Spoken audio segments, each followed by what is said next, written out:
In the glittering underbelly of Los Angeles, where palm trees whispered secrets to the stars and the air hummed with the faint echo of sold-out arenas, Gwen Stefani sat in her sun-drenched kitchen, scrolling through her emails. It was a crisp October morning in 2025, the kind where the California sun painted everything in hues of gold and nostalgia. At 56, Gwen was no stranger to the spotlight. Her career had been a whirlwind of punk rock rebellion with No Doubt, solo anthems like Hollaback Girl, and a string of Vegas residencies that kept her voice as fresh as her signature platinum blonde bob. But lately, the music world felt like an old flame, flickering, unpredictable, and just a little too hot to handle comfortably.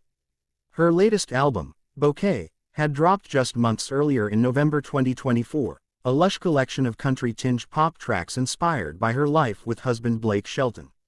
It was her first full-length release in 7 years, born from a creative drought that she'd only recently confessed to the world. "I was jealous," she'd admitted in a Today Show interview earlier that year, her voice laced with that signature Gwen vulnerability. "Jealous of Kelly Clarkson, of all people.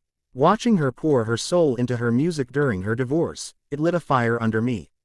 She was up at 3 a.m. writing hits while juggling kids and a talk show. Me, I was coasting. That jealousy wasn't born from malice." Gwen and Kelly had bonded over their shared tenure as coaches on The Voice, trading laughs, coaching tips, and the occasional eye roll at Blake's cowboy antics. Kelly, the powerhouse belter from American Idol's first season, had become a daytime TV queen with The Kelly Clarkson Show, a beacon of warmth and wit that drew in celebrities like moths to a flame. Their friendship was the stuff of tabloid gold. Two women who'd conquered the industry on their own terms, raising families amid the chaos.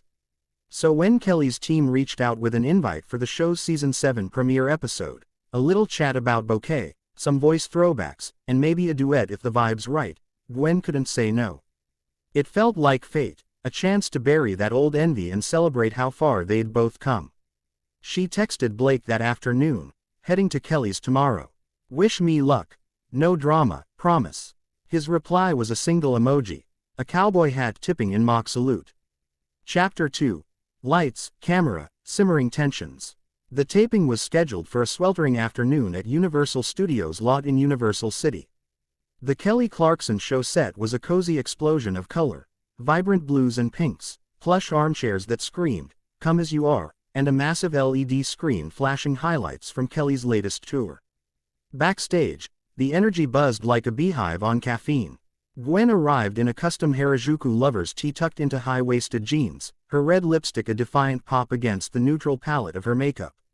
She hugged Kelly tightly in the green room, inhaling the faint scent of vanilla from her perfume. "You look incredible," Kelly gushed, her Texas drawl wrapping around the words like a warm blanket. At 43, Kelly was a vision of resilient glow, curves embraced in a flowy emerald dress, her hair cascading in effortless waves. She'd just wrapped a grueling divorce from producer Brandon Blackstock 2 years prior, channeling the heartbreak into her triple platinum album Chemistry and a talk show that had won 3 daytime Emmys. "I cannot wait to dive into Bouquet. That track, Purple Irises, with Blake. Chef's kiss." Gwen laughed, waving it off. "It's all him. I'm just the girl who married a country boy." They chatted easily at first, about The Voice days, when Kelly would sneak Gwen vegan snacks during long shoots, or how Blake once, accidentally, spilled coffee on John Legend's suit. The crew milled about, adjusting lights and mics, while a live audience of 200 fans, mostly women in their 30s and 40s, clutching Bouquet vinyls and Kelly's branded mugs, filed in with excited chatter. As the "On in 5" countdown echoed, a subtle shift rippled through the air. Gwen caught Kelly glancing at her phone, her brow furrowing just a touch. "Everything good?" Gwen asked, sipping from a water bottle. Kelly pocketed the device with a grin that didn't quite reach her eyes. "Oh, yeah, just some last-minute segment tweaks. You know how it is, producers love their surprises." Gwen nodded, but something in Kelly's tone lingered like a half-forgotten lyric. Little did she know, the surprise was a grenade with the pin half pulled. Chapter 3. The Spark, a jealousy too close to home. The show kicked off with Kelly's signature flair, a powerhouse rendition of a Bouquet deep cut, "What Would You Do for Love," that had the audience on their feet, whooping as confetti rained down. Gwen joined her for the chorus, their voices intertwining in a harmony that echoed their voice glory days, Gwen's airy, reggae-inflected lilt cutting through Kelly's soulful gravel. The applause was thunderous, the vibe electric. "Ladies and gentlemen, the one, the only, Gwen Stefani," Kelly announced, pulling her into a side hug as they settled into the armchairs. The interview flowed like honey at first. Kelly leaned forward, eyes sparkling. "Gwen, Bouquet is your first album in forever. What kicked off this renaissance? Spill the tea." Gwen crossed her legs, her smile playful. "Honestly, a little green-eyed monster named Kelly Clarkson." The audience tittered, recognizing the nod to her earlier confession. "Seeing you juggle the show, your kids, and dropping banger after banger during everything. It made me realize I was hiding from my own creativity. You inspired me to write again." Kelly's laugh was genuine, but there was an edge to it, like a guitar string pulled too tight. "Ah, stop, you're too kind. But let's be real, jealousy. From you, Miss No Doubt, the queen of reinvention." She paused, her expression turning sly. "Speaking of which, I dug up something fun from the archives. Remember that blind audition clip from The Voice season 14? The one where you straight up said Blake would be a terrible coach?" The screen behind them flickered to life, projecting a grainy clip from 2017. Young Gwen, all wide-eyed energy, leaned into the mic. "Blake Shelton. Terrible as a coach. Go with Kelly. She's got the magic." The audience erupted in laughter, clapping at the throwback shade. Gwen joined in, shaking her head. "Oh God, I was savage back then. But hey, look at us now, married to the guy." But Kelly wasn't done. Her smile sharpened as she pulled out her phone, cueing another video. "Hold up, there's more. This one's from last week. Blake on his podcast, talking about how my show's ratings are tanking because I'm too busy playing mommy and crooner, instead of chasing Grammys like you." The clip rolled, Blake's drawl filling the speakers, his words laced with that half-joking bravado. "Kelly's great, but she's slacking. Gwen's out here dropping albums, Kelly's singing Kellyoke covers. Priorities, y'all." The laughter in the audience faltered, replaced by a ripple of uneasy whispers. Gwen's face drained of color, her manicured fingers tightening around the armrest. "Blake said what? He didn't run that by me. That's not." Kelly cut in, her voice honeyed but pointed. "Oh, it's out there, hun. And honestly, it stung. Here I am, grinding through a divorce that nearly broke me, building this show from the ground up, and your hubby's out there saying I'm slacking. After you admitted to being jealous of me." The words hung in the air like smoke from a backfired stage pyrotechnic. Gwen's eyes narrowed, the playful spark igniting into something fiercer. "Jealous? Yeah, I said that, in a good way. You were killing it, owning your pain. But this, throwing shade on live TV. What's this really about, Kelly? Ratings? Or are you still pissed that I snagged Blake while you were signing divorce papers?" The audience gasped collectively, a few phones discreetly raised to capture the unraveling. Kelly's cheeks flushed, her southern politeness cracking. "Pissed? Honey, I've got bigger fish to fry than your cowboy romance. But don't act like your jealousy confession wasn't a subtle dig. Poor me, coasting while Kelly hustles.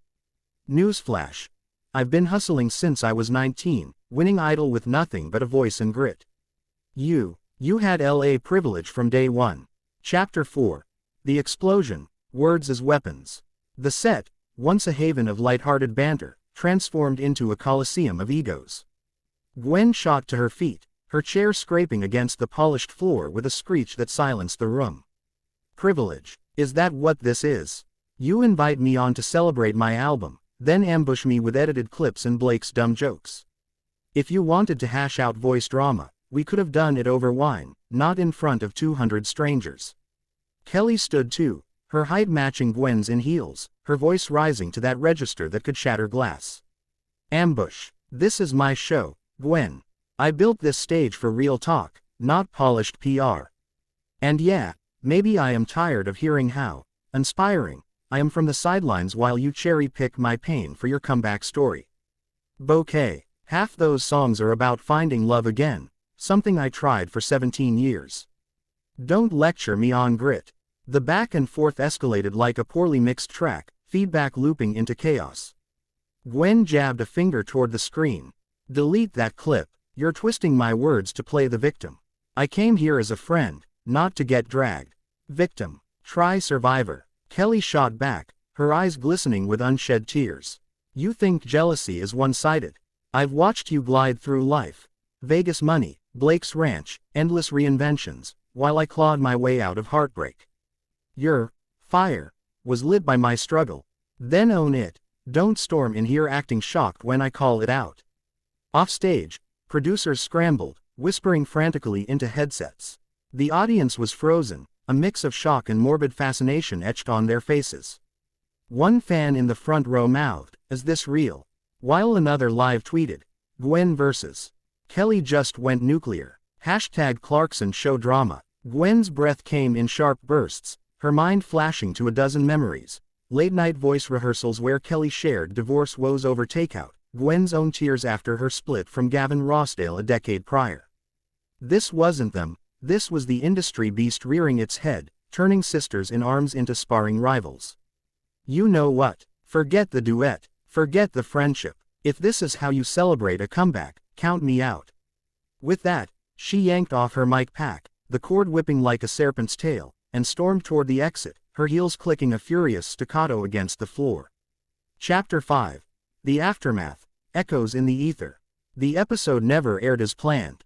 By evening, the internet was ablaze. Leaked clips from audience members' phones flooded TikTok, X, and Instagram, racking up millions of views. Hashtags like #Gwen walks off, #Kelly vs Gwen, and #voice reunion gone wrong trended worldwide. TMZ broke the story first. Gwen Stefani storms off Kelly Clarkson set after explosive jealousy blowout. Fan theories proliferated. Was it scripted for buzz? A real rift from The Voice days? Or the toll of two women navigating fame's relentless grind? Blake, ever the steady hand, was waiting in the parking lot when Gwen burst through the studio doors, tears streaking her mascara. He pulled her into a bear hug, his flannel shirt absorbing her sobs.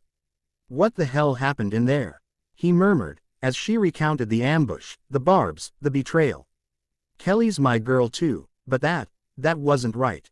By nightfall, he'd fired off a podcast apology.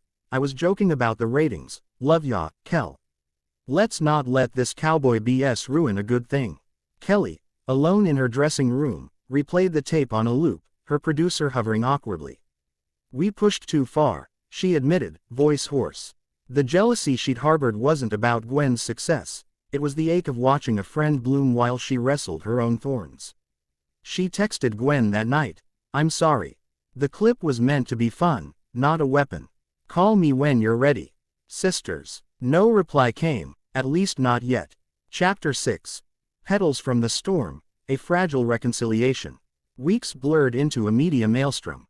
Bouquet surged to #1 on Billboard, fueled by the drama, fans dubbing it the jealousy album that fought back. Gwen retreated to Blake's Oklahoma ranch, penning furious verses in a leather-bound journal, channeling the hurt into a bonus track. Storm Off, a raw ballad about friendships forged in fire and tested by it. Kelly, meanwhile, dedicated her next monologue to vulnerability. "We all have our shadows. Mine's envy of the light others carry so effortlessly." Shout out to Gwen, queen of it all. The turning point came at the American Music Awards in December 2025, under a canopy of twinkling lights in LA's Crypto.com arena. Gwen was nominated for Favorite Pop Album, Kelly for Favorite Talk Show. Backstage, amid the swirl of gowns and grins, their eyes met across a crowded corridor. No words at first, just a nod, heavy with unspoken apologies. Later, during Kelly's acceptance speech, she paused, microphone trembling. "This one's for the women who inspire me, even when it hurts. Gwen Stefani, you lit my fire too. Truce." The camera panned to Gwen in the audience, her eyes misty, applauding with genuine warmth. They reunited on stage for an impromptu Kellyoke rendition of Don't Speak, No Doubt's heartbreak classic, their voices weaving a tapestry of forgiveness. The crowd roared, the storm clouds parting. In the after-party haze, over champagne flutes, Gwen clinked glasses with Kelly. "Jealousy's a bitch, huh? But it makes damn good music." Epilogue. Blooming beyond the drama. By spring 2026, The incident was tabloid lore, a cautionary tale of how fame amplifies fractures but can't extinguish true bonds. Gwen and Kelly guest coached The Voice episode together, their banter sharper, their hugs tighter. Bouquet went double platinum, with a deluxe edition featuring a duet, Jealous Hearts, co-written in a Nashville cabin over late-night confessions.